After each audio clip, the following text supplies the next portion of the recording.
अस्सलाम वालेकुम नाज़रीन, साबिर बुखारी आपकी खिदमत में हाजिर। नाज़रीन, पीटीआई के मुजफ्फरगढ़ से रहनुमा जाम यूनिस ने भी वीडियो बयान में ये साबित कर दिया है कि उनको डील की ऑफ़र जो है वो की गई थी, और डील की ऑफ़र जो है वो डीसी की तरफ से की गई थी। मैं आपको ये बताऊंगा कि डील की ऑफ़र डीसी की तरफ से नहीं बल्कि किसी और की तरफ से की गई थी। और इसके अलावा हम बात करेंगे कि इस्टेब्लिशमेंट का जो प्लान बी है वो क्या है और वो कितना ख़तरनाक हो सकता है पाकिस्तान तहरीक इंसाफ के लिए, उस पर भी हम बात करेंगे। और हम बताएंगे कि मुस्तकबिल में जो ये 2-4 दिन हैं ये कितने इंतहाई कितने अहम हैं, और पाकिस्तान तहरीक इंसाफ की क्या प्लानिंग है इस हवाले से। मगर हम सबसे पहले बात करते हैं कि जाम यूनिस, जैसे मैंने आपको अपने पिछले जो प्रोग्राम था उसमें बताया था कि जाम यूनिस जो है वो और मियां इमरान धनोत्र जो है मुजफ्फरगढ़ से MPs, उन्होंने डील करने से इनकार कर दिया था।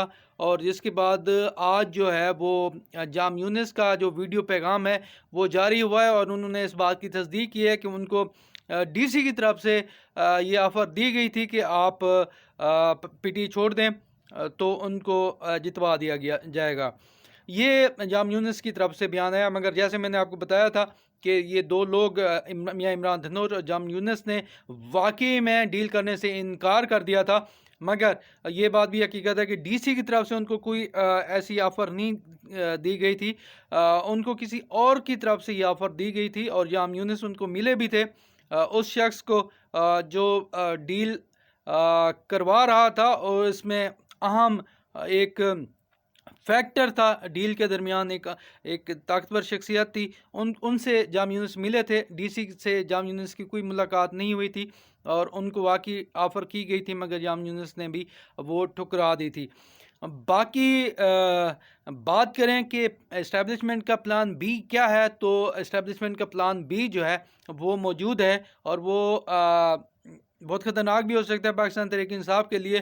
वो ये है कि पाकिस्तान तहरीक इंसाफ के जितने भी आज़ाद उम्मीदवार अभी जो कामयाब हुए हैं, उनमें से बहुत सारे ऐसे हैं जिनको नोटिफिकेशन से पहले जिनसे एफिडेविट लिया गया था। कुछ तो ऐसे हैं जिनसे इलेक्शन कैंपेन से पहले ही उनसे एफिडेविट ले लिया गया था, और कुछ ऐसे हैं जिनको इलेक्शन जीतने के बाद उनसे डील की गई और उन्हें कहा गया कि अगर आप हमारे साथ चलना चाहते हैं तो आप हमारे साथ चलें, आप जीत चुके हैं, हम आपका नोटिफिकेशन कर देते हैं। मगर उनका सवाल ये था कि क्या आप पाकिस्तान तहरीक इंसाफ छोड़ सकते हैं। तो जिन मेम्बरान ने पाकिस्तान तहरीक इंसाफ को छोड़ने और नून लीग पीपल्स पार्टी या ताकतवर लोगों के इशारों पर चलने की हामी भरी, तो उनके नोटिफिकेशन भी जारी कर दिए गए। इस्टेब्लिशमेंट ने प्लान बी के मुताबिक अपना होमवर्क तकरीबन मुकम्मल कर लिया है। होमवर्क ये है कि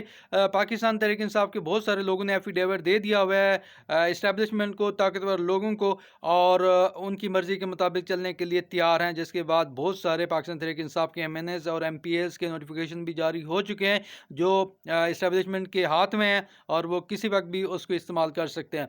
अभी जो ये इसको कह रहे हैं कि कुछ पाकिस्तान तहरीक इंसाफ के मेम्बरान के हम PTI नहीं छोड़े, मगर हकीकत ये है कि वो छोड़ने के लिए बिल्कुल तैयार हैं। और जैसे भी उनको कहा जाएगा कि आप स्विच करें, ज्वाइन करें दूसरी पार्टी, तो वो ज्वाइन करने के लिए बिल्कुल तैयार होंगे, क्योंकि वो लेकर दे चुके हैं। और जैसे ही ये चुनाव होता है और पार्टी का चुनाव होता है या आगे जो भी चुनाव होगा, वो PTI के उम्मीदवार जो हैं काफ़ी तादाद में नून लीग या पीपल पार्टी के साथ जो डील हुई है उसके मुताबिक वो अपना हक राय, अपना जो वोट है वो देंगे। वजारत उज़्मा हो या वजारत आला हो, उसमें पाकिस्तान तहरीक इंसाफ के उम्मीदवार इन दो जमातों को तरजीह देंगे, क्योंकि उनसे जो डील की गई थी वो यही थी कि या नून लीग को ज्वाइन करें या पीपल्स पार्टी का साथ दें। तो वो उन्होंने लिख कर ये दे दिया हुआ है कि हम इन जमातों के साथ चलने के लिए तैयार हैं। तो ये इस्टेब्लिशमेंट का